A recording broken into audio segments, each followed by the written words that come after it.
Let's get right to it and take a peek at the markets right now. We've got volume lower than normal this last trading day of the week ahead of the big employment report tomorrow. So let's just say a lot of people sort of hedging their bets or just getting out of town. Many already have. Let's go to Donald Trump's economic maestro, Vance Ginn, on what he makes, though, of this backdrop of job cuts that clearly, Vance, are accelerating. What do you think?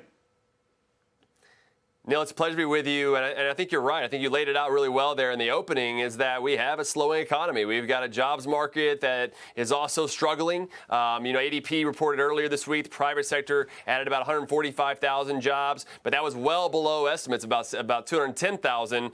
You're looking at a consensus estimate for tomorrow's jobs report of about 240,000, where the unemployment rate stays at 3.6%. But all these things show slower growth, not only in the economy, but also at jobs, right? And we've seen that with the tech sector, we see that with the banking sector, and so this is where you start to see the bust that we had this artificial boom for so long, and now we're seeing the bust, and I think that's what the market is also pricing in as well. You know, the Fed's Bullard is on the wires right now, and he's indicating right now that this backdrop, we might be coming off our best levels, but the job backdrop is strong enough to keep the Fed doing what it's doing. He's saying that the Fed should stick to its interest rate path and get inflation down while the labor market is still strong. So he's not changing his posture on these rate hikes. Maybe not as many, maybe not as big, but they're still on. What do you make of it? Neil, I think the number one thing that the Fed should be looking at is inflation. That's the one that they have any control over. They don't have control over the labor market or anything else. They've really got to focus on inflation, and inflation's still running pretty hot. I mean, it's above 5%. It has come down from the highs of around 9%, almost a year ago, but they're still running over 5%, which is more than twice of what their inflation target of closer to 2%. So I think they've got to keep raising rates and cut their balance sheet. Neil, they had started to cut their balance sheet just over the last few months, but since the banking crisis started with Silicon Valley Bank and others, they've added quite a bit more to their balance sheet of about $400 billion. So they've erased a lot of that cut to their balance sheet, which indicates to me that there are more inflationary pressures that are out there in the marketplace and putting more liquidity. And so I think this is something we've really got to look at with the Fed. They put too much money in the economy. They've got to bring that money out. And we're going to see the after effects of that as we start to see some of these busts.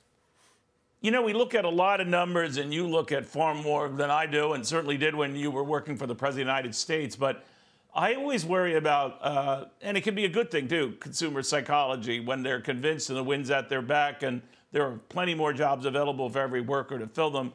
They buy accordingly. They do things very differently than they would in a time, for example, like this, where there are layoffs around them and they're seeing that go on around them.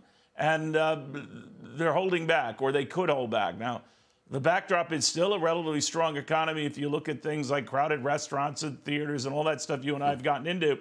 But I wonder about the impact of just hearing news like that, and whether you see your neighbor laid off or he's downsized and you start thinking there, but by the grace of God, go me, and you get worried and you hold back and you retrench. What do you think? I think some of that's right. I mean, you have some of the psychological effects, some of the announcement effects that you hear these things, and it affects the way that you spend your money, the way that you save and invest and things of that nature. And I think it also influences small business owners, which, they're the ones that employ most Americans across the country. And they all start to see some of these, the snowball effect of things going maybe downhill. So you don't spend as much, you don't invest as much, and that slows down the overall economy. It's one of the things, Neil, that we looked at a lot in the Trump administration and should be looking at now, is that you don't want to prop up markets in the economy. And we did a lot of that, or the Biden administration did a lot of that over the last couple of years. And unfortunately, that's got to come back down. Things got to come home to roost, if you will, to get things back and let the markets clear. And that's where you see job losses. Job openings are the lowest now in 2 years. I think that's one of the first shoes to drop here, to start to see more job cuts and losses, not only in the professional, the financial services and the tech services or tech companies, but other areas as well. And so I think there's still a long way to go. But I do think the Fed needs to keep raising rates and cutting their balance sheets. And we need to find a way to pro-growth policies. I know I talk about that often, but that's really the way to get out of this and have more prosperity overall. Yeah, you can't go anywhere without an environment in which growth is encouraged, not discouraged. Vance, I always enjoy chatting. Thank you, my friend. Have a wonderful weekend. Thank you, too.